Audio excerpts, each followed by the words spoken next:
Hello guys အားလုံးမင်္ဂလာပါဒီနေ့တော့ဒုံရွေးလို့လိမ်ပြပါမယ်ပထမဆုံး foundation ကို Bobbi Brown ရဲ့ foundation လေးလိမ်ပါတယ် primer တော့မခံတော့ပြီးဖြတ်ရမှာမို့လို့အလဲလောက်ပြီးရည်တန်ရလဲကဲပုတ်ပါတယ်ဆွဲပါတယ်ပြီး Chanel ပေါင်းတာလေးသုံးမယ်နော်ကိုမဆိုးနေပဲသုံးတော့မယ်နော်ကဲသုံးပါတယ်ပုတ်ပါတယ်ခင်ဗျာပုတ်ပါတယ်ပြီးရင်ကျအရန် crazy ဖြစ်ရတဲ့တုံးအပ်လေးလေးမယ်ဒါအပေါက်ယူတွေကလုံးဝကလာမပါတဲ့အယောင်လေးပေါ့နော်ဒါကျအနေနဲ့ကျတော့သူ့ကိုအသားတက်လို့ထင်တယ်လို့ကျသုံးဖြစ်ပါတယ်တီစုံလေးတွေသုံးပြီးလိုက်ပါတယ်ပြီးလို့ရှိရင် eye shadow ကိုကျတော့ကျကနည်းနည်းနုနုဖဖလေးသွားချင်တဲ့အတွက်ပန်းရောင်ဘက်လေးပဲသွားပါတယ်ပါနီ eye shadow ပါနီအနေနဲ့သုံးတဲ့နေရာမှာလည်း crazy color အနေနဲ့ပဲသုံးတာဖြစ်တဲ့အတွက်ကြောင့်မျက်လုံးအောက်လေးတစ်ဝိုက်လေးပဲသုံးပြီးရနှာခေါင်းထိပ်လေးတွေသုံးပြီးရပုံမပြင်းနေကြပုံစံလွတ်မဟုတ်တဲ့အတွက်ကြောင့်မို့ပေါ့နော်ပြီးရင် eye shadow ကိုလည်းအများကြီးခြေစံမလို့ဘူးဒီပါနီအရောင်အတိုင်းလေးပဲကျဲပြင်ဖြည့်ပြီးလိုက်ပါတယ်ဒီအရောင်လေးပဲထည့်တော့နုနုဖက်လေးသွားချင်တာမလို့ပန်းရောင်သုံးတာဖြစ်ပါတယ်လူနေတော့မလိုက်ဘူးနော်သိခံပြီးတော့ကြည့်ကြပါပြီးရင်မျက်လုံးအောက်လည်းရှိတ်လီကျဲပြီးလိုက်ပါတယ်နောက်မှရှိအပုတ်တောင်အောက်တရောင်လည်းသက်ဖြစ်နေမှာမယ်မျက်လုံးထိတ်ကလတာထည့်ရှိကျဲကထိတ်ဆုံးလက်နဲ့ထည့်ရတယ်အဲ့လိုအဝိုက်လေးအရင်လုပ်ပြီးထည့်ပါတယ်အဲ့လာမှာသက်ရက်နေနဲ့လှနေလို့ထင်လို့ပါပြီးရင်မျက်ခုံးလေးပင့်တင်ပါပေါ့နော်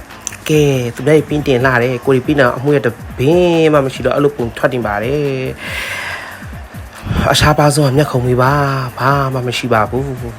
သူများတွေကပင်းတင်လှနေပါပြီ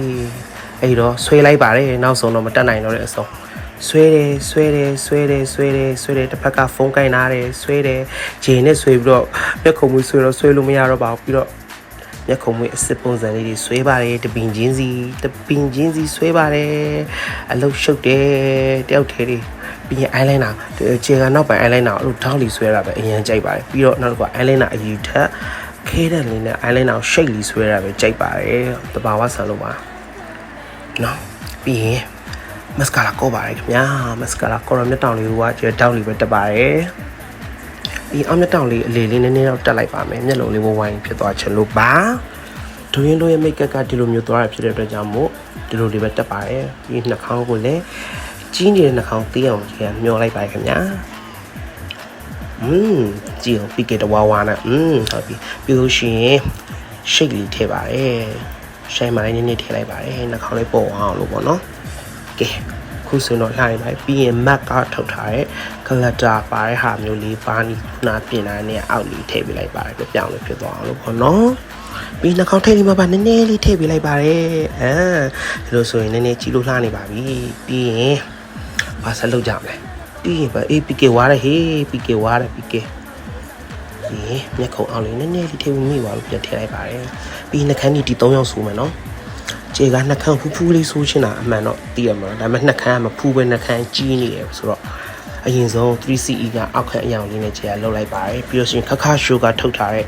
အနီမကျချေရီအောင်မကျတဲ့ဟာလေးကိုဖူးလေးနေရာမှာရှိတ်လေးဖော်ပေးလိုက်ပါတယ်ခင်ဗျာကဲရှိတ်လေးဖော်ပေးပါတယ်ဟုတ်ပြီရှိတ်လေးဖော်ပေးတယ်ပြီးလက်လေးနဲ့ပဲပုတ်ပါတယ်ပြီးလို့ရှိတင့်လေးကိုခြေကသုံးပေးပါတယ်တင့်လေးကိုနှာခမ်းသွေးထွက်တဲ့ပုံစံမျိုးအေးဘလို့တင့်လေးကိုသုံးပေးပါတယ်တင့်သုံးတဲ့နေရာမှာလေခြေက brush နဲ့သုံးပေးပါတယ်brush လေးနဲ့ဆွဲတယ်ဖူးလေးပြန်လှုပ်တယ်နှာခမ်းစစီရန်ကြတော့သိတယ်ဟုတ်ကိုပေါ့ရည်တာဒီမိကဆရာယူနေပြီပြီးရင် gloss လေးနည်းနည်းလေးတင်လိုက်ပါတယ်နောက်ဆုံးမှာတော့ဖူးသွားလာကြည့်လိုက်ပါမဖူးပါဘူးခင်ဗျာမဖူးခင်မှာလှပါပါတယ်နည်းနည်းတော့လှပါပါတယ်ကဲ gloss လေးကြည့်လိုက်နှာခမ်းလေးလှသွားပါပြီမျက်ကပ်မှန်လေးတက်လိုက်ပါခင်ဗျာမျက်ကပ်မှန်ပါဝါနဲ့ဒီစုံမရှိဘူးဒီစုံပဲတက်ပါတယ်ခင်ဗျာအရန်ကြီးလှတော့မယ်နော်1 2 3တင်းစပီတမွေးချတော့လှပါသူလှပါတယ်ပေါ့သူလှပါတယ်ပေါ့သူလှဆုံးသူအလှဆုံးယောက်ျားစိတ်တွေကပေါက်ပါပြီရော့ဒီလုံနေပါတယ်ယောက်ျားစိတ်တွေပေါက်လာပါတယ်မိတ်ကပ်ပဲကြည့်နော်လူတော့မကြည့်နဲ့အရန်အမွေးတွေလွင့်ကုန်ပြီသူလှပါတယ်ပေါ့